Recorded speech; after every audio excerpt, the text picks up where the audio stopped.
8 বছরের শিশু কন্যা, নাম তার আসিয়া। পবিত্র রমজানের কারণে স্কুল ছুটিতেই গেছে বোনের বাড়িতে বেড়াইতে। সে কি জানতো সেখানে তার জন্য কয়েকটা শয়তানের বাচ্চারা অপেক্ষা করতেছে?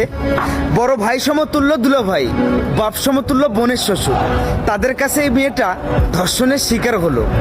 একজন বাবার কাছে একজন মেয়ে, একজন ভাইয়ের কাছে একজন বোন, যদি তাদের নিরাপত্তা না থাকে তাহলে আমাদের দেশের শিশু মেয়েরা আর কোথায় গিয়ে দাঁড়াবে?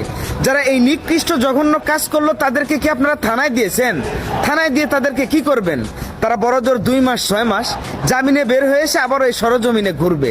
ধর্ষণকারীদের কোনো সাজা নেই, জরিমানা নেই, জেল নেই। তাদের একটাই শাস্তি, রাস্তায় ফেলো আর ধর থেকে কাল্লা আলাদা করে ফেলো।